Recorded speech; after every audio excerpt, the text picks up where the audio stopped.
The moment Evelyn Vaughn stepped off the stagecoach in Dusty Creek, New Mexico, in the spring of 1873, she knew with absolute certainty that someone was already watching her, and that the watching was not entirely unfriendly. She stood on the sun-bleached boardwalk with a single leather trunk at her feet, her dark hair pinned beneath a traveling hat that had seen better days, her green eyes scanning the main street of a town that looked like it had been dropped into the desert and simply left to bake. Adobe buildings lined both sides of a dirt road wide enough for 2 wagons to pass. A blacksmith's hammer rang out somewhere to the east. A dog lay sprawled in the shade of a horse trough, too hot to even raise its head. Women in calico dresses moved between the general store and the post office with purposeful strides, and men in dusty boots and wide-brimmed hats leaned against posts or crossed the street with the unhurried gait of people who had learned long ago that rushing in the desert heat was a fool's errand. Evelyn was 24 years old, recently widowed, and entirely without a plan beyond the vague notion that putting several hundred miles between herself and St. Louis was the best thing she could do for her own survival. Her husband, Gerald Vaughn, had left her with a modest inheritance, a mountain of debt she had not known about until the lawyers arrived 3 days after his funeral, and the unwanted pity of every woman in her social circle who looked at her like she was already half a ghost. She had sold everything she legally could, paid what she legally had to, and boarded the first westward coach with enough money to last 3 months if she was careful and 6 weeks if she was not.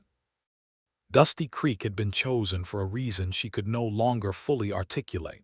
Something about a letter she had received from a woman named Clara Holt, who ran a boarding house and had advertised for a seamstress willing to work in exchange for room and keep.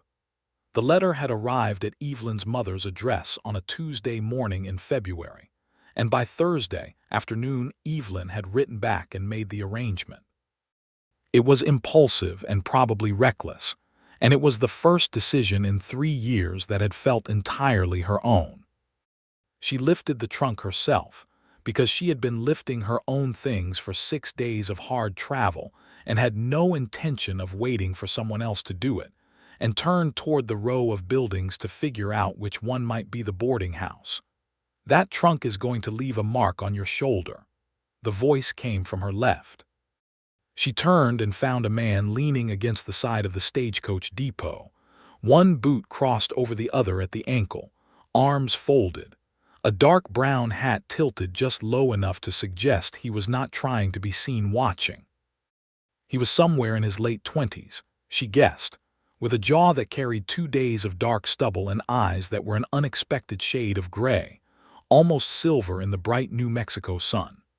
He wore the clothes of a working man, a flannel shirt, canvas trousers, boots that were dusty but well-made, and a gun belt that sat easy on his hips the way it does on a man who has worn one so long it has become part of his body rather than something he strapped on deliberately. "My shoulder has managed this long," Evelyn said. He pushed himself off the wall with an easy, unhurried motion and reached out for the trunk handle. "Allow me. I said my shoulder has managed." He stopped, one eyebrow lifting slightly. "Yes, ma'am, I heard you the first time." There was no mockery in his voice, just a kind of steady patience that was, in its own way, more disarming than any charm could have been. Evelyn studied him for a moment, decided he was not dangerous in the way she had learned to identify danger in men, and released the handle. "John Sullivan," he said, shifting the trunk like it weighed nothing. "I work a ranch about 4 miles east of town. Clara Holt is my aunt." That stopped her. "You knew I was arriving." "She asked me to watch for the Tuesday coach," said a woman named Evelyn Vaughn from St. Louis would be on it, and that I should make sure she got to the boarding house without the town making her feel like an oddity. He glanced at her sideways. "Though the town generally does that to newcomers regardless." "And do I look like an oddity?" she asked. He appeared to consider this with genuine seriousness. "You look like a woman who has been on a coach for 6 days and is determined not to show it," he said, "which, around here, counts more as impressive than odd." She almost smiled. It surprised her. She had not almost smiled at anything in some months. Clara Holt's boarding house was a two-story adobe building at the north end of the main street, with a deep porch shaded by a roof extension held up by raw timber posts. Window boxes held the sort of hardy desert flowers that could survive the climate, and there was a rocking chair on the porch occupied by an enormous orange cat that regarded their approach with supreme indifference. Clara herself met them at the door before they reached the steps. She was 60 years old and looked it without apology. A small, wiry woman with white hair pulled back in a braid and eyes that were the same gray as John Sullivan's, which explained the family resemblance even if nothing else did. She wore an apron over a practical dress and had flour on her left wrist, which suggested she had been interrupted mid-baking. "You must be Evelyn," she said, and pulled her into a brief, firm hug that was entirely unexpected and somehow entirely welcome. "You look exhausted. Come inside. John, put that trunk in the room at the top of the stairs, the one with the blue curtains." "Yes, Aunt Clara," he said. Without any of the resistance, Evelyn suspected he would have offered a less formidable woman. The inside of the boarding house was cool and dim after the brightness of the street, with thick adobe walls doing the work that no amount of shade alone could accomplish. The common room held a long table, several chairs, a fireplace that clearly served more as a heat source in winter than in this weather, and the smell of baking bread that settled into Evelyn's travel-sore bones like medicine. Clara set a cup of coffee in front of her at the kitchen table and sat across from her with the no-nonsense directness of a woman who had no patience for preamble. "I need a seamstress who can work 6 days a week and who won't mind if the work sometimes involves mending what the ranch hands tear up rather than fine dressmaking. Your letter said you were trained." "My mother taught me," Evelyn said, "and I worked for a dressmaker in St. Louis for 2 years before my marriage." She paused. "I am good at it." Clara studied her with those sharp gray eyes. "I believe you," she said finally. "Room and 3 meals. You'll have Sunday afternoons free. There's a market that comes through on the first Thursday of the month where you can sell your own work if you want to build a little savings." It was more generous than Evelyn had expected. She said so. Clara waved the thanks aside. "I'm not doing it out of generosity. I'm doing it because the woman who held this position before you ran off to marry a cattle buyer, and I have 6 boarders whose shirts are in a disgraceful state." She stood. "Drink your coffee. John will bring your trunk down if the room doesn't suit you." The room did suit her. It was small and clean, with a window that looked out onto a narrow yard where chickens moved with great self-importance between a garden plot and a water trough. The blue curtains were faded but carefully hemmed, and someone had placed a small clay pot with a dried desert flower on the windowsill. Evelyn sat on the edge of the single bed and breathed for what felt like the first time in months. She could hear John Sullivan's boots on the stairs as he descended after setting down her trunk, and then the murmur of his voice and Clara's from the kitchen below, comfortable and familiar. She could not make out the words, but the tone was warm. She lay back on the bed, still in her travel dress, and told herself she would close her eyes for only a few minutes. She slept for 4 hours. She woke to the smell of supper and the sound of voices from the dining room below, and for one terrible disoriented moment she did not know where she was. Then it came back in a rush, and the panic of unfamiliarity settled into something quieter, more manageable. She splashed water from the basin on her face, repinned her hair into something respectable, and went downstairs. John Sullivan was still there, seated at the long table with 4 other men who turned out to be 2 of Clara's boarders, a traveling merchant named Abbott, and a young man called Declan who worked at the livery stable. John had stayed for supper, Clara explained, because she fed him whenever he came into town, which appeared to be a standing arrangement rather than a special occasion. He stood when Evelyn entered the room, which none of the other men did, and she noticed it the way you notice quiet things that say something real about a person. She sat across from him. They did not speak much during supper, but twice she looked up and found him watching her with that same unhurried attention he had offered at the stagecoach depot, and both times he did not look away with any great hurry, just held her gaze for a moment that was a breath too long to be entirely casual before his attention moved on. She told herself it did not matter. Over the following 2 weeks, Evelyn settled into the rhythm of Dusty Creek with more ease than she had expected. Clara's sewing room was on the ground floor, a narrow space off the kitchen with a window that admitted excellent morning light, and Evelyn worked there 6 days a week, mending shirts and trousers for the boarders, hemming dresses for the women in town who came by on recommendation, and slowly, carefully, building a reputation as someone whose stitching could be trusted. The town itself was small enough that everyone knew her name within the first week. Sheriff Bo Calloway, a heavy-set man with a kind face and a perpetually worried expression, introduced himself formally on her 3rd day and made it clear he ran a peaceable town and intended to keep it that way. The owner of the general store, a widow named Margaret Price, took Evelyn on as a sort of informal friend within days, the kind of woman who operated entirely on instinct and whose instinct about people was almost never wrong. "John Sullivan comes into town a lot more than he used to," Margaret observed one afternoon in the 2nd week, her tone entirely conversational and her expression giving nothing away. Evelyn kept her eyes on the ribbon she was measuring. "Does he?" "4 times in 2 weeks. That's 3 more times than his usual pattern." Margaret tilted her head. "He came in twice this week on the pretext of fetching things for the ranch. The 2nd time he forgot what he had supposedly come for and had to be reminded by my assistant." "People forget things," Evelyn said. "They do," Margaret agreed pleasantly. "They especially forget things when there's something more interesting on their mind." Evelyn set the ribbon down and looked at the older woman directly. "Mrs. Price." "Margaret, and I am not interfering, I promise. I am observing. It's something I do. John Sullivan is a good man. He's been on that ranch since he was 20 years old, working for a man named Harrison Bale who left it to him 3 years ago when he died with no family to speak of. He has about 300 head of cattle, a good hand who helps him, a dog named Copper, and no wife. He is 28 years old and the most self-contained human being I have ever met, by which I mean he keeps everything important on the inside where nobody can reach it.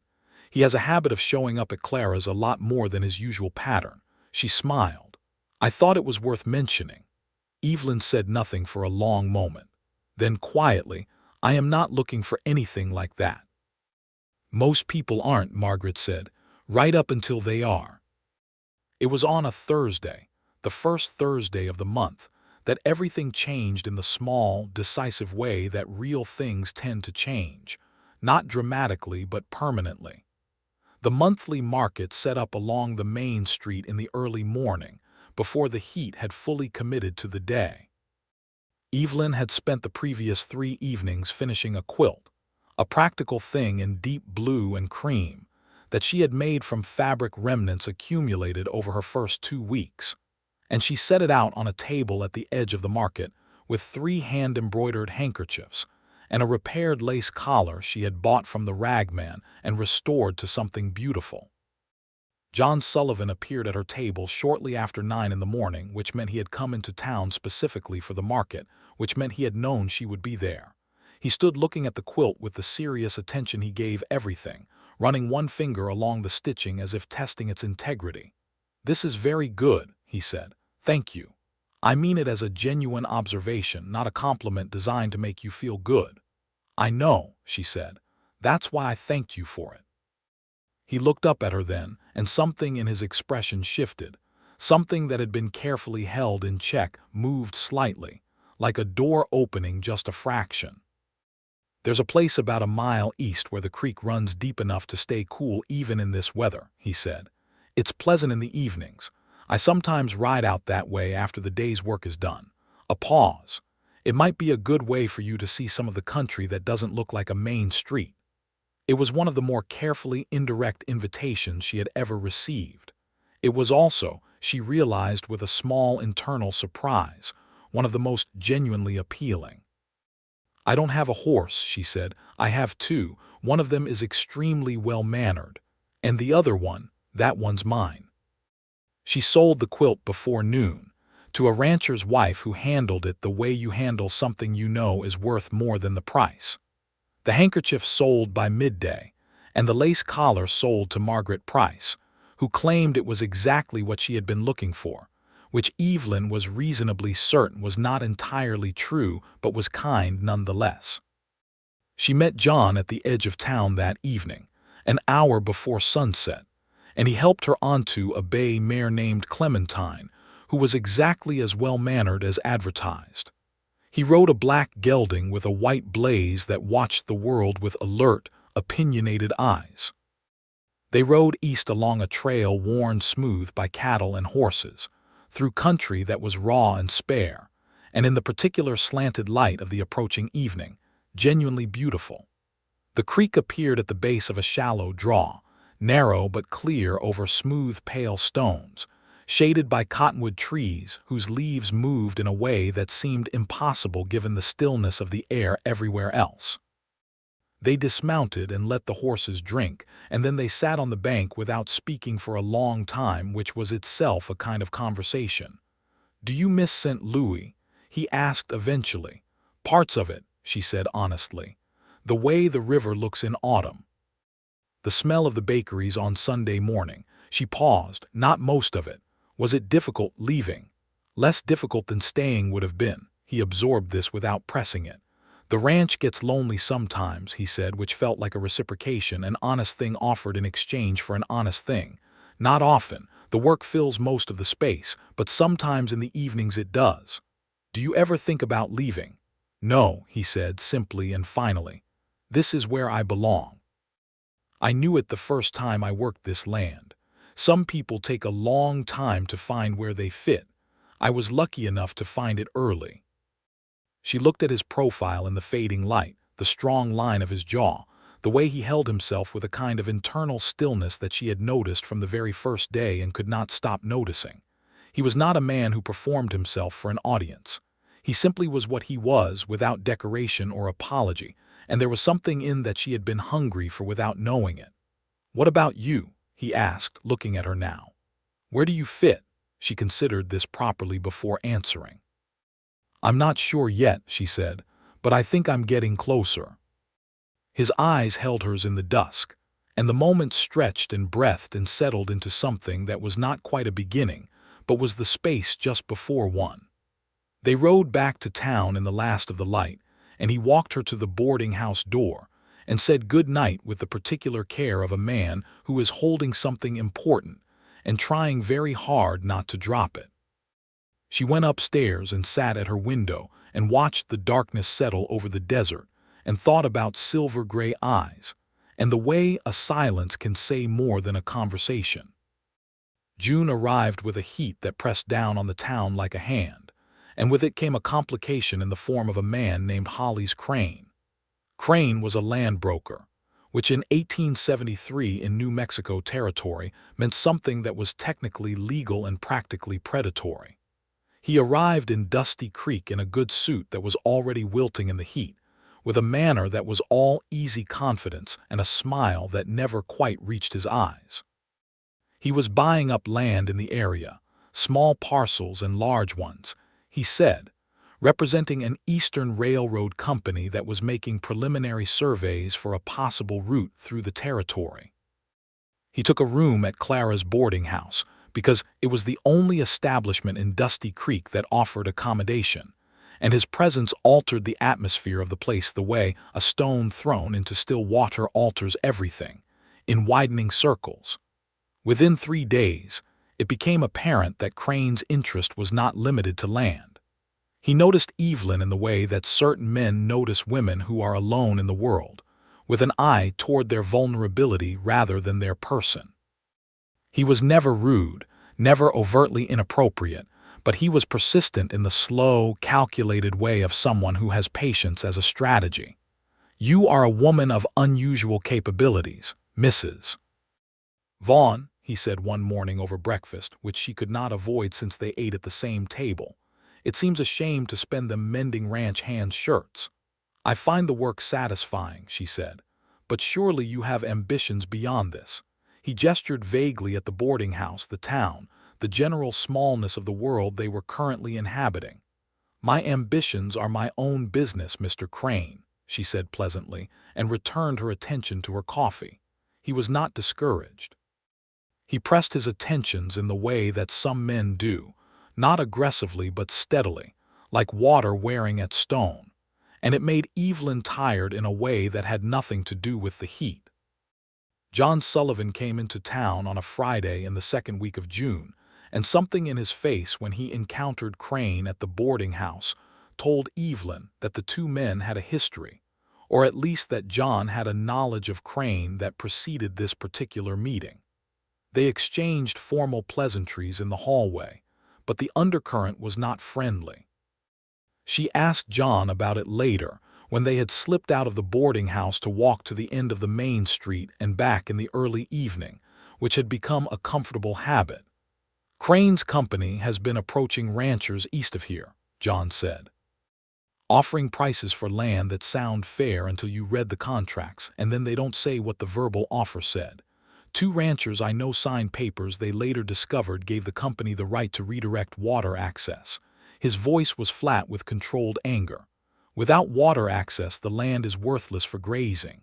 "Has he approached you?" "Not yet, but my land is directly in the path of whatever route they're planning. He will." He looked at her sideways. "Are you all right with him at the house?" "He is unpleasant in a polite way," she said. "I can manage unpleasant. I've had practice." John nodded slowly. "If he gives you any trouble, I want to know." "I am not without resources of my own," she said, mildly but clearly. "I know that," he said, and he meant it completely, which was the difference between him and the statement seeming like a dismissal.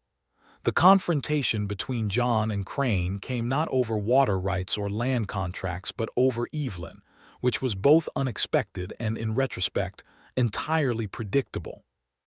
It happened on a Sunday afternoon when Evelyn was in the common room of the boarding house working on a piece of embroidery, taking advantage of the quiet that her Sunday afternoon freedom provided. And Crane came in and sat across from her and began, for the fourth or fifth time, to make what he appeared to believe was a charming case for her to consider his company more seriously. John arrived at the boarding house at that particular moment, as he often did on Sunday afternoons, to have coffee with his aunt.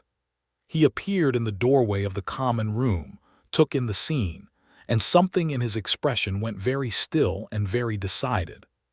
"Sullivan," Crane said, with the smooth adjustment of a man who is never truly caught off guard, "come to visit your aunt." "I have," John said, and then to Evelyn with a directness that surprised even her, "I was going to ask if you'd like to come with me to see the new foal at the ranch. She arrived this morning. Clara said you were free this afternoon."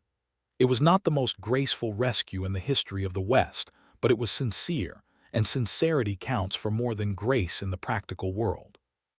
Evelyn set down her embroidery. "I would like that very much," she said. Crane's smile did not falter, but his eyes went cold and calculated for just a moment, and then he assembled his pleasant manner back around himself like a coat, and said something gracious that neither of them particularly listened to. They rode out to the ranch in the Sunday afternoon heat, and when the buildings came into view, Evelyn understood something about John Sullivan that no conversation could have told her. The ranch was not large and it was not grand, but it was cared for with a kind of steady, thorough attention that spoke to a person's character more plainly than words. The fences were in good repair. The barn was clean. The yard had the organized order of a man who thought carefully about how things should work. There were flowers, unexpected and touching, growing in an old horse trough along the south wall of the house, planted, she suspected, at some point when no one was watching. The foal was 3 hours old and still uncertain about its legs, a bay with a white star and the enormous surprised eyes of the newly arrived. They leaned on the paddock fence together and watched it navigate the world, and Evelyn laughed for the first time in months, a real laugh, not the social performance of it but the actual thing, and John looked at her when she laughed with an expression that he did not try very hard to conceal, and that she did not pretend not to see. "Tell me something," she said, after the foal had finally submitted to the practical demands of rest and settled against its mother. What made you stay out here, really? Not just the ranch. What made you choose this kind of life? He was quiet for a moment. My father was a man who was never satisfied with what he had, he said finally. He was always wanting something else, something bigger somewhere else, something that was going to be better than the present. He chased it all his life and died still chasing it. I decided when I was fairly young that I did not want to live that way, that what I wanted was something I could stand on with both feet and know was mine and know it was good. He paused. I don't know that I've fully found it yet, but this land, this work, it's closer than anything else has been. What else would it take? She asked quietly. He looked at her. The late afternoon light was doing particular things to the colors of the desert around them, turning the red earth orange and the shadows long and blue, and somewhere a cactus wren was calling from the direction of the barn. He held her gaze without deflection or artifice. Someone to share it with, he said. Someone who wouldn't find it too small. The words settled between them with the gravity of something true and unguarded. Evelyn felt the warmth of them move through her chest in a way she had not felt in so long it almost frightened her, and she turned her eyes back to the foal and the mother to give herself a moment. I don't think it's small, she said softly. They rode back to town as the sun was nearly done with the day, and the desert took on the purple-gray tones of approaching night. He walked Clementine to the stable himself without asking, and when he came back to the boarding house front walk where Evelyn was waiting, he stood close enough that she could see the particular way the fading light caught the silver in his eyes. "The creek tomorrow evening?" he asked. "Yes," she said. Crane made his move on the Sullivan Ranch in the third week of June. The offer arrived formally, delivered by a courier to John's property while John was mending fence on the east boundary. A letter on company stationery, with precise legal language that managed to obscure its meaning through sheer volume of words. John rode into town that afternoon and spread the papers on the table in Sheriff Calloway's office, and Calloway brought in the one man in Dusty Creek who had read law, which was Dr. Harlan Freed, who was a physician by trade and a self-educated attorney by necessity.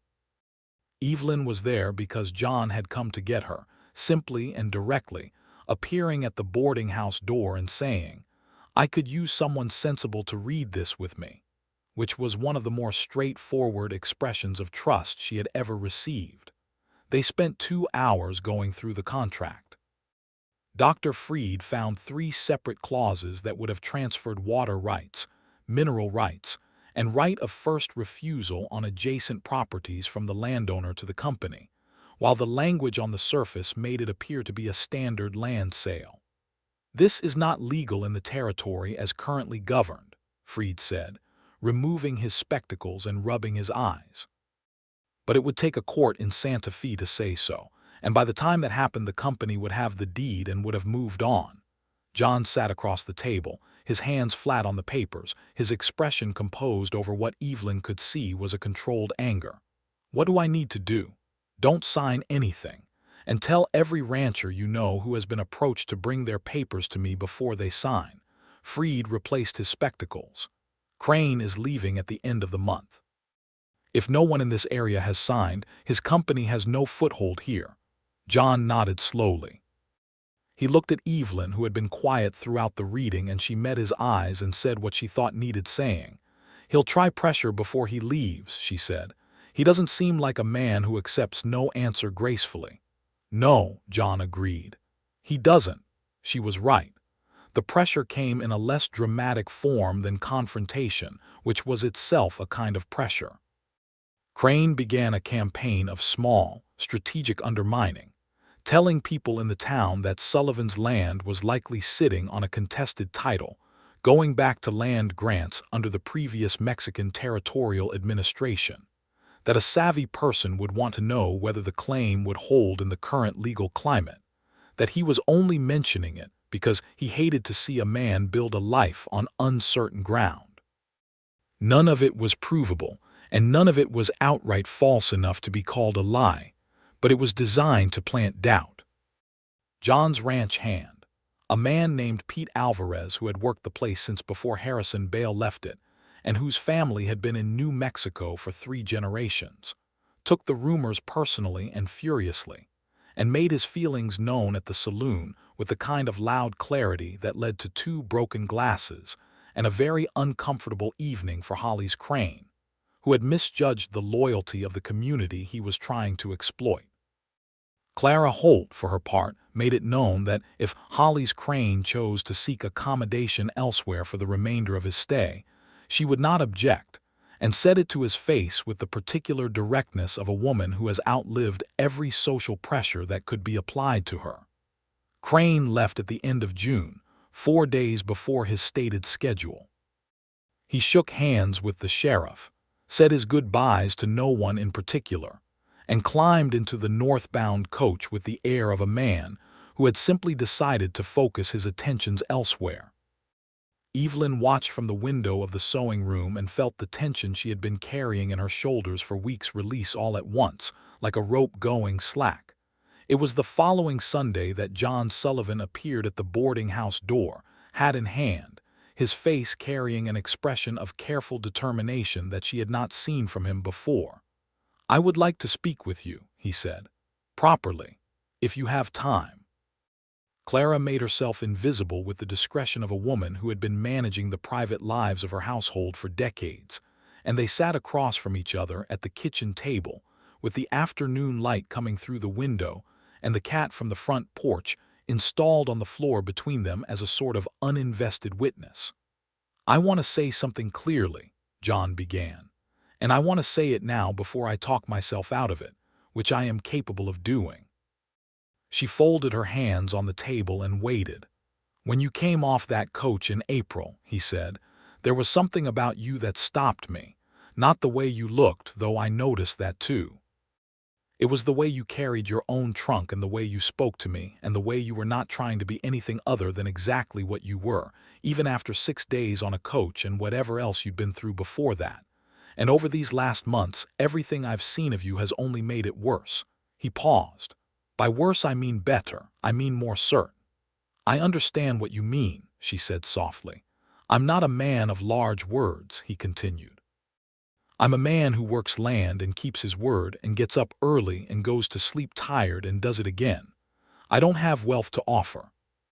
I have a ranch that I'm proud of and a life that I think is good, and I have the absolute conviction that I would spend every day of it trying to be worthy of your company." He looked at her with those silver-gray eyes that had been seeing her clearly since the first moment. "I know you're only just finding your footing here, and I know you're not a woman who wants to be rushed into anything. I'm not rushing you.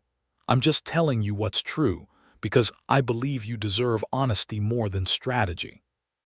Evelyn looked at him across the table for a long moment. She thought about Gerald Vaughn and the life she had left behind, and about the way grief and relief can exist alongside each other without contradiction, and about what it meant to feel seen by someone in the particular way she felt seen by this man, not as someone to be managed or protected or appropriated, but as a complete person with her own interior life that was worth taking seriously. "John," she said, and the sound of his name in her own voice was different than it had been before, settled and deliberate. "Yes," he said. "I am not afraid of this," she said. "I thought I would be, but I'm not." He exhaled just slightly as if he had been holding something for a long time. "No, no. I think I stopped being afraid of it sometime around the first evening at the creek." She felt the corner of her mouth lift, and his did the same in response, that slow, real smile that she had come to think of as one of the most honest things she had ever seen. "I think what I am is careful.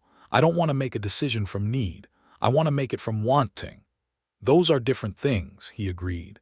"And what I want," she said clearly, "is this, whatever this is becoming. I want to let it become it." He reached across the table and covered her folded hands with his, and the warmth of it was like the first evening at the creek, when everything had almost said what it needed to say, and now it had. July came down on the desert like a furnace, and the world of Dusty Creek contracted into the long, slow business of surviving the heat. The creek became more precious, and their evening rides to it more necessary. and those hours by the water in the dusk became the shape of something real and growing between Evelyn and John. She visited the ranch often now, sometimes with Clara when his aunt came out to drop off supplies, sometimes alone on Clementine, who had taken to her with the decided loyalty of an animal that knows a competent hand. She learned the rhythms of the place, the way Pete Alvarez could be heard singing somewhere on the property as a sort of compass for where he was working, the way Copper the dog materialized out of nowhere every time a horse arrived, the way the mountain light changed the color of everything twice a day, at dawn and at dusk, into something almost too beautiful to be practical. She began keeping some of her sewing materials at the ranch, which was a practical arrangement and also was not, which both of them understood without saying it. One afternoon in mid-July, she was on the porch with a piece of needlework while John replaced a board on the front steps, and Copper was asleep in the shade between them, and it occurred to her with a sudden, clear, almost physical force that she was happy. Not the performative happiness of social function, not the relief of crisis averted, but the quiet, steady variety that lives in ordinary moments when ordinary moments are exactly right.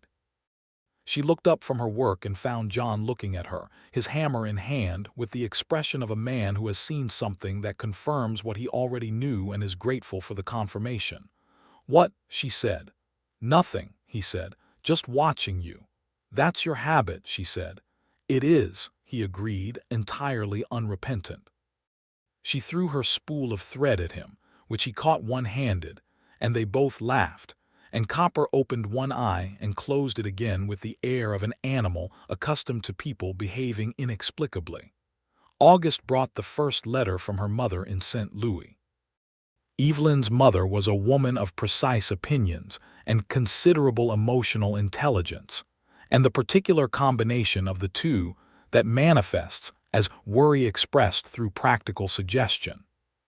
The letter covered 4 pages and managed to simultaneously express relief that Evelyn appeared to be well, concern that New Mexico was not a sensible place for a woman alone, guarded curiosity about the circumstances that had led to Evelyn's extended stay, and a quiet, pressing hope that Evelyn was finding something good. Evelyn wrote back with more honesty than she had anticipated and described John Sullivan in terms that, reading them back after she had written them, surprised her with their warmth. She described his steadiness and his honesty and his hands, and the way he had looked at her at the creek the first evening, and she wrote her mother's name at the top of the next paragraph, and then wrote, "I think I am in love with him," which was the first time she had put it in those terms even to herself. She sealed the letter and walked it to the post office and stood on the boardwalk outside in the August heat and thought about what she had just written and found that it did not frighten her at all. She went back to the boarding house and sat in the sewing room and thought about it for another hour, and then she saddled Clementine herself, which she had learned to do without assistance, and rode out to the ranch. John was in the corral working with a young horse that had not yet made its peace with the saddle, a process that required patience and consistency, and the willingness to begin again after each setback, which was something she thought described him fairly well in general. He saw her coming and raised a hand in greeting and finished what he was doing before he came to meet her at the fence, because he was not a man who left things half done. "I wrote my mother a letter this morning," Evelyn said. He leaned on the corral fence close enough that she could have reached out and touched his arm. "How is she?" "Still my mother." She paused. "I told her about you." Something shifted quietly in his expression. "Good things or complicated things?" "Both," she said, "though they're mostly the same thing where you're concerned." He studied her face with the careful attention she had come to recognize, as his way of making sure he was understanding what was actually being said rather than what might merely seem to be said. Whatever he found in her expression must have confirmed something, because his shoulders relaxed slightly and he reached out and tucked a strand of her hair back from her face with a gentleness that was a deliberate thing, considered and placed, not casual. "Evelyn," he said. "I know," she said softly. "I haven't said it yet. "I know," she said again. "You don't have to say things to have said them, but I'd like to hear it anyway." He took a breath. The young horse moved behind him in the corral, and Pete Alvarez could be heard singing somewhere near the barn, and the late afternoon heat shimmered over everything. "I love you," John Sullivan said. "I have loved you since the creek that first evening, which I am aware is a fairly short time to be certain about something this important, and yet here I am, entirely certain." She stepped closer and put her hand against his chest, just over his heart, and felt it beating in the uncomplicated physical way of a thing that is exactly as present as you need it to be. "I love you," she said, "which I find both terrifying and completely right, which I think is probably how it's supposed to feel." He put his arms around her and she let herself be held, really held, in the warm, dusty, late afternoon air of the ranch she had come to think of as home before she had given herself permission to do so. He held her like something real, not fragile, not temporary, not a responsibility, but something with weight and permanence and value of its own. She pressed her face against his shoulder and breathed him in and thought that this was what it felt like when your life began. The proposal came at the creek, which was appropriate. It was a September evening when the heat had begun its slow retreat, and the desert was turning towards the particular beauty of early autumn, when the light was golden rather than white, and the nights were cool enough for a fire. They had ridden out as they always did, and they were sitting on the bank watching the water move over the stones, and John was quiet for a long time in a way that was different from his usual comfortable quiet, a way that had a purpose underneath it. He took something from his shirt pocket. It was a ring, not an elaborate one, but a good one, a silver band with a small turquoise stone set simply in the center, a New Mexico stone in a New Mexico ring, which was not accidental. "This was my mother's," he said. "She gave it to me 2 years before she died and told me to keep it for the person who made sense of everything." He held it out and his hand was entirely steady, which told her he had made up his mind about this long ago and had simply been waiting for the moment to be right. "Evelyn Vaughn, will you marry me?" She looked at the ring in the fading light and at his face and at the creek and at everything around her, the desert and the cottonwoods and the approaching stars beginning to appear at the edge of the sky, and she thought about the woman who had stepped off a stagecoach in April with a single trunk and a vague plan and the specific determination to find a life that felt like her own. "Yes," she said. "Yes, John." He put the ring on her finger and then he kissed her for the first time, careful and then not careful, honest and warm and entirely present, the way he did everything, and the creek moved on around them under the September stars as if it had been waiting for exactly this. They told Clara first, which only seemed right. Clara's reaction was to hug them both in turn, pour 3 glasses of her good whiskey, which she kept in the kitchen for occasions she considered genuinely worth celebrating, and say, "Well, it took you long enough," which was both mildly unfair, given it had been roughly 5 months, and absolutely accurate in the way that important things feel like they have always been approaching. Margaret Price wept openly and without embarrassment and produced a length of fine ivory fabric from the back of her store that she had been, she claimed, keeping for a special occasion, and which Evelyn recognized as exactly what she would use to make her wedding dress. The wedding was planned for October, which gave Evelyn 6 weeks and gave John the task of making the ranch house more fully what it would now be, the home of 2 people rather than one man's careful solitude. Pete Alvarez took this project on with an enthusiasm that suggested he had been waiting for it, repainting the interior, building new shelves in the main room, improving the kitchen hearth so it would draw properly in winter, and generally improving things in a way that made John look at him sideways sometimes and say, "How long have you been planning this?" To which Pete would say, "Since April," which was entirely sincere. The ranch house became, slowly and steadily, a home with 2 people's lives in it. Evelyn brought her books and her sewing things and a particular blue pottery jar from the boarding house that Clara pressed on her as a gift. She hung her curtains in the bedroom window, not blue ones this time, but a deep amber that caught the morning light in a way that made the room feel lit from within. She planted things in the garden that had been growing somewhat willfully and without guidance, not dramatically or immediately, but with the intention of return that marks genuine cultivation. In the evenings, they sat on the porch together and watched the desert turn its colors, and the stars come out with the spectacular excess they always deployed in the high desert. Too many to count, too bright to ignore. The whole deep, improbable vault of the night sky that was simply there, available every evening for anyone who chose to look up. They talked in those evenings. They talked about everything: his father and her marriage, his land and her grief, things they were afraid of, and things they wanted, and what they thought mattered, and what they thought could be let go.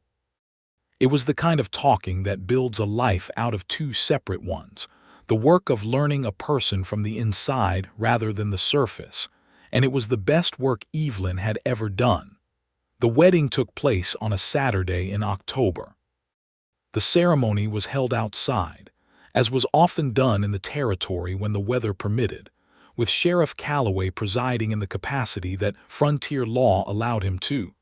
And the guests were the people of the town and the ranch, Clara and Margaret and Pete and Declan from the livery and doctor, Freed and the rancher's wife who had bought the quilt at the first Thursday market, and her husband, and a dozen others who had, over the months, become the fabric of Evelyn's life in Dusty Creek. Pete Alvarez brought his guitar and played something that was part Spanish lullaby and part frontier hymn and entirely moving. And Clara wept with undisguised satisfaction.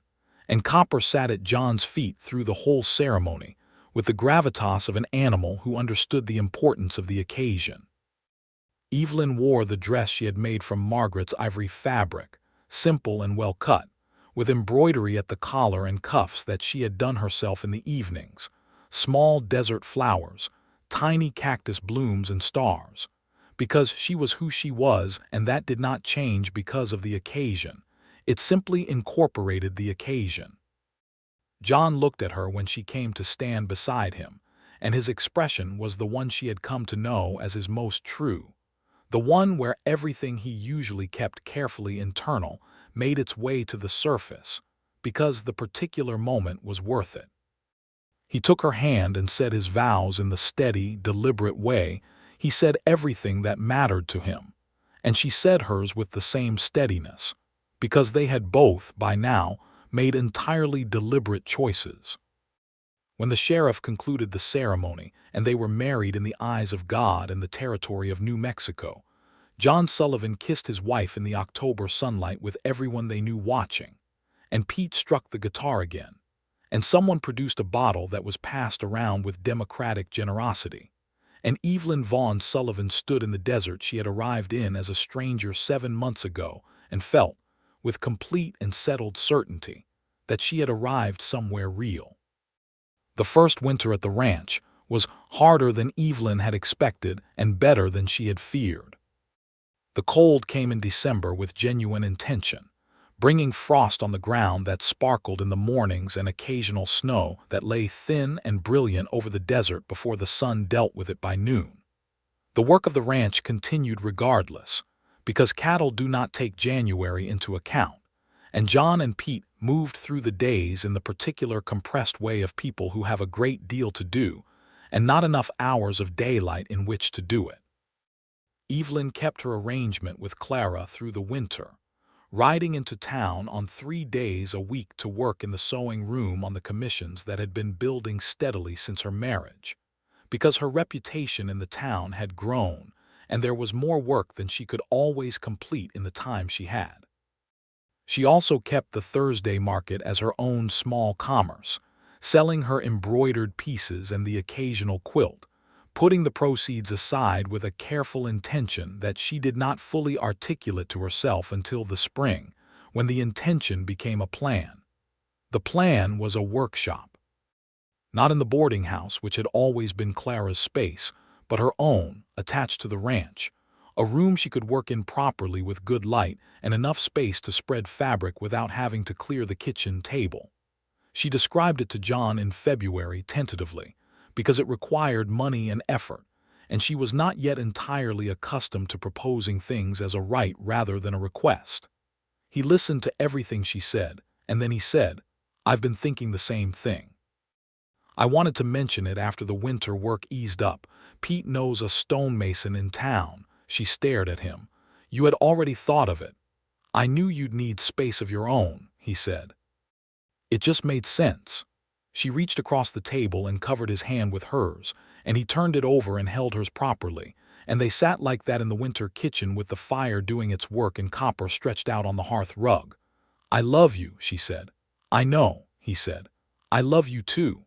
Spring came back to the desert in the way it does in New Mexico, not gently but decisively, a sudden shift from the muted winter palette to something vivid and alive. The ocotillo put out its red flowers. The cactus wrens returned. The creek ran higher than it had all winter from the snowmelt in the mountains to the north, and on the first evening warm enough to sit by it comfortably, they rode out together as they had that first evening nearly a year ago and sat on the bank and listened to the water and said very little, because everything had already been said, and it was enough to be there together. The workshop was built in April, and it was good, exactly what she had wanted, with a wide south-facing window and shelves along the walls, and a solid work table that Pete built from timber he had been saving since February because he had heard her describe what she wanted, and had thought about it in the intervening months. She put her curtains up in the workshop too, amber ones that matched the bedroom, and arranged her threads by color in the new shelves, and sat at the work table on the first morning and looked at the window and the light and the distant line of the desert through it, and felt the specific satisfaction of a woman working in a space that is entirely hers. She took on 2 apprentices that summer. They were young women, one from the town and one from a ranch south of Dusty Creek, who had heard of her through the market and through Clara's boarding house, and who came to her wanting to learn properly. She taught them the way her mother had taught her, with patience and precision, and the insistence on understanding why a thing was done in a particular way, not merely how, because understanding is the only skill that transfers to situations you have not encountered yet. Their names were Rosa, who was Pete Alvarez's niece, and had grown up between the ranch culture of New Mexico and the older traditions of her family's heritage, and Ada, who was 19 and serious, and had a natural feel for the work that Evelyn recognized and valued. She paid them a proper wage, which caused some mild comment in the town, and which she ignored with the deliberate ease of a woman who had learned to distinguish between opinion and fact. She spoke to John once about a conversation she had overheard in town, 2 men talking about whether it was appropriate for a married woman to be running her own business, and he listened to the whole account and then said, without hesitation, "What you do with your capability is yours to decide. That was true before we married and it's true after. Anyone who disagrees with that can take it up with the creek," which was not a legal threat but was nonetheless absolutely decisive. She had been living at the ranch for a full year when she told John she was expecting a child. She chose the evening, the porch, the exact same light she had come to think of as the most honest time of day in the desert, and she said it directly because she was a direct woman with a direct man, and there was no reason in the world to be otherwise about something this wonderful. He was silent for a moment, which was his way of actually receiving something rather than simply responding to it, and then he looked at her with an expression she had never seen from him before, something that was below and beyond his usual contained emotion, something that was simply open and grateful and overwhelmed in the best possible way. "Evelyn," he said. "I know," she said. He put his arm around her and pulled her close and pressed his face against her hair, and she felt his breath and his warmth and the particular solidity of him that had been her anchor in the new life she was building. "I'm terrified," he said into her hair. "I am too," she said. "But that's all right. We're good at things we've never done before." He laughed at that, a real laugh, and she felt it against her temple, and it was one of the finest moments she had ever lived in. The baby was born in the spring of 1875, on a Tuesday morning when the desert was just beginning to wake up to its new season, and the air outside the ranch house was cool and clear and smelled of the first blooms of the year. Dr. Freed attended, driving out from town with his bag and his calm competence and his self-educated knowledge that was, in all practical ways, more than adequate for the circumstances. It was a boy. John held his son for the first time with the same careful, particular attention he brought to everything, supporting the small head with a large hand, looking at this new person with the most thoroughly undone expression Evelyn had ever seen on his face. She watched him from the bed, exhausted and sore and more completely happy than she had ever understood happiness could be. "What do we call him?" John asked, not taking his eyes off the baby. "I thought William," she said. "After your father," she paused. "I know you said he wasn't a man who found what he was looking for, but he made you, and that seems worth acknowledging." John looked up at her and his eyes were bright in a way she had never seen before. "William," he said softly. "That's right." He carried William outside after an hour, just to the porch, because he said the boy ought to meet the desert before he was a full day old. And Pete Alvarez stood in the yard and took off his hat in a gesture that was entirely serious. And Copper circled them both with intense professional concern, until John sat in the rocking chair and held the baby in the morning light, and the dog settled at his feet with a sigh of supervisory satisfaction. Clara came out from town that afternoon, driven by Declan from the livery, because Clara did not ride horses by personal conviction, and she held William for a long time and said nothing at all, which for Clara was the most eloquent possible response. Margaret Price arrived the following morning with enough food to feed the ranch for a week, and the declaration that William Sullivan was the finest-looking baby she had seen in the territory, which she acknowledged was probably not an objective assessment, but stood by nonetheless. The years built themselves on the foundation of that spring. William walked at just over a year, and his first clear word, after the standard parental variations, was horse, pronounced with great emphasis and directed at Clementine's nose through the paddock fence, which delighted Pete Alvarez so much that he built the boy a small wooden horse that winter and left it on the porch without explanation.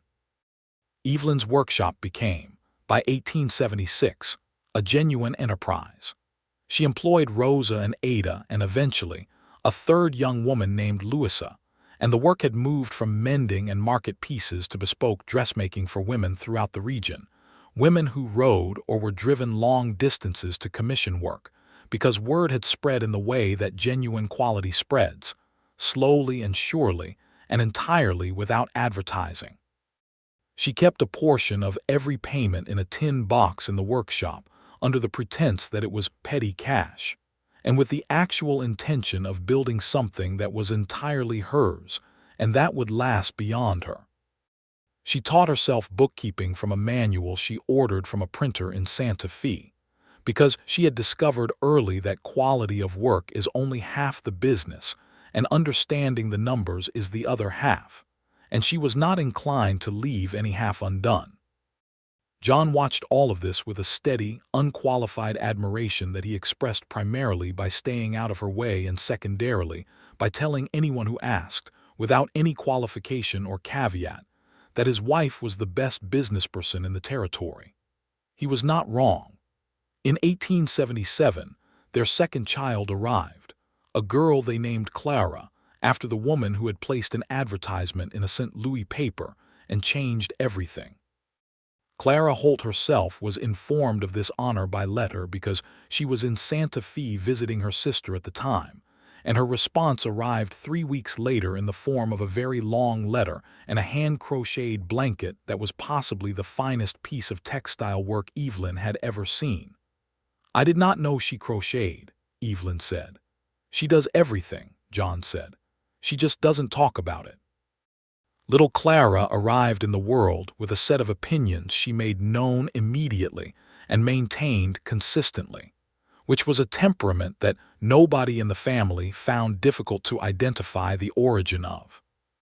William, who was 2.5, regarded his sister with the deep, suspicious consideration of a child encountering something that is clearly going to be his problem for the foreseeable future, and then sat beside her in the cradle and held her hand with the same protective seriousness he brought to everything he cared about, which was already a lot of things. "He's going to be like you," Evelyn said, watching this from across the room. "I hope so," John said. "And she's going to be like you." "God help you," Evelyn said, and he laughed and pulled her close. The winter of 1877 to 1878 was harsh, the worst the territory had seen in a decade, with cold that pressed down on the desert for weeks and a blizzard in January that buried the lower fence lines and kept the ranch effectively isolated for 4 days. John and Pete worked through it with the grim, determined competence of men who know what they are doing and why it matters. Evelyn kept the house and kept the children warm and kept herself busy with the workshop work that she had brought inside for the season. And on the 4th day, when the weather broke and the sun came out on a landscape that was entirely white and entirely silent, she stood in the doorway of the ranch house with Clara on her hip and William at her knee, and watched John and Pete come in from the far pasture on horses steaming in the cold air, and thought that there was no version of any life she could have lived that would have been better than this one. She went in and made coffee and set it on the table with the heel of last week's bread and the butter that had been next to the fire to keep it from freezing. And when John came through the door and stripped off his coat and gloves and saw the coffee and the bread and his wife and his children in the warm kitchen, his face did the thing it did when he was at his most himself, quiet and grateful and entirely present. He sat at the table and drank his coffee and told her about the fence lines and the cattle, and what Pete had said when the last of the snow started coming down on Tuesday, which was apparently deeply memorable. She listened and told him about what William had said in the morning that had made little Clara laugh for the first time, which sent John to find his son immediately and require a repeat performance. Life was, in every practical and impractical sense, exactly what it was supposed to be. In the spring of 1878, Evelyn received a letter from her mother that announced the impending visit of her mother herself, who had been corresponding with her daughter for 5 years, and had apparently reached the conclusion that correspondence was no longer an adequate substitute for the actual place and person. Her mother, Josephine Whitmore, arrived on the Tuesday coach in May, which meant she arrived in exactly the same fashion her daughter had arrived 5 years earlier, with luggage and dignity and the slightly overwhelmed expression of a woman encountering the New Mexico morning light for the first time. Evelyn met the coach. She had considered going alone but had brought William, because she thought her mother should have a grandchild at the first meeting, and William had dressed himself with some assistance in his best clothes and held his mother's hand with ceremonial seriousness. Josephine Whitmore stepped off the coach, looked at the main street of Dusty Creek with the rapid assessment of a woman who does not waste time on first impressions but does not ignore them either, saw her daughter, and walked to her and held her for a long time without saying anything. Then she looked down at William, who was looking up at her with John's gray eyes in Evelyn's face, and her own expression went entirely soft. "Hello," she said to him. "Hello," he said with great formality. "I am William Sullivan." "I know you are," she said. "I have been looking forward to meeting you for 2 years." She stayed for 6 weeks. She met John on the first evening and assessed him with the particular thorough attention of a mother who loves her daughter and knows the difference between a performance and a person. And by the end of supper, she had made up her mind, which was evident from the way she relaxed, and the way she began asking him the questions she actually wanted to ask rather than the ones that were merely social. She held Clara and declared her magnificent. She visited the workshop and looked at Evelyn's work and said, with a precise and genuine pride that was better than any praise she could have manufactured, "Your stitching is better than mine. It has been for years, but I can say it now that I've seen what you've done with it." She met Clara Holt, and the two women regarded each other with the mutual recognition of people who are more similar than their different lives would suggest, and they became, in the course of the 6 weeks, something that was not quite friendship in the formal sense, but was a correspondence that would continue for years. On her last evening in Dusty Creek, Josephine sat with Evelyn and John on the ranch house porch and looked out at the desert in the last light and said, "I worried about you. When you left, I thought it was grief leading you somewhere that wouldn't hold." "I know," Evelyn said. "Was wrong," her mother said simply. John reached over and took Evelyn's hand, not dramatically, just the uncomplicated fact of it, the way they held each other's hands now without thinking about it, because it was simply the natural posture of being together. Josephine saw this and smiled to herself and looked back at the desert. "This is extraordinary country," she said. "It is," John agreed. "It took some getting used to." "I imagine," her mother said. "But then, so do all the best things." She left on the Tuesday coach, and Evelyn stood on the main street and watched it go with the specific bittersweet feeling of a woman who loves people in multiple places and knows that distance is the price of a life built on choice. Then she turned and walked back to the Mercantile where she had left William and Clara with Margaret Price and collected them and rode home. The ranch was beautiful in the late afternoon of that May day, the red earth warm, the sky beginning its performance of pinks and oranges in the west, the cattle visible as dark shapes in the far pasture, Pete's voice audible somewhere by the barn. Copper met them at the gate. John was at the corral with the young horse he was working with that spring, a chestnut gelding that was finally beginning to make its peace with the world and with him. He heard them come and raised a hand and said something to the horse and came to the fence. Evelyn handed Clara down to him, and he held the little girl on his arm as naturally as breathing, and she grabbed his collar and regarded the world from this new elevation with the sovereign satisfaction she brought to everything. William had already gone to find Pete, which was his first order of business every return to the ranch. "Good?" John asked. "Good," Evelyn said. She leaned against the corral fence beside him and looked at the chestnut gelding who was watching them with curious, liquid eyes. "She'll come back next spring. She said so." "I believe her," he said. "I think your mother says what she means." "She does," Evelyn said. "It's a family trait." He looked at her in the late light with those gray eyes she had been looking into for 5 years, and his expression was the uncomplicated, permanent thing she had known. It would become that first evening at the creek, when everything had almost said what it needed to say. He leaned over and kissed her temple, soft and deliberate, and she closed her eyes for a moment and let the evening hold everything it was holding. "Come inside," she said. "Pete will keep William for another hour. I'll make supper." They walked to the house together in the evening air, and Clara bounced on John's arm and reached for the sky and grabbed at the air with the absolute confidence of a child who believes the world will provide what she reaches for, which is the condition most worth maintaining. Inside the ranch house, the fire was laid and needed only lighting, and the kitchen had the smell of the bread she had set to rise that morning, and the dried herbs hanging from the ceiling, and all the accumulated warmth of a house that is lived in by people who value it. She lit the fire and John set Clara on the floor with her toys and went to get William from the barn, and Evelyn stood at the kitchen table and began making supper with her hands, which is the most ordinary thing in the world and was, in this moment, exactly what she wanted to be doing.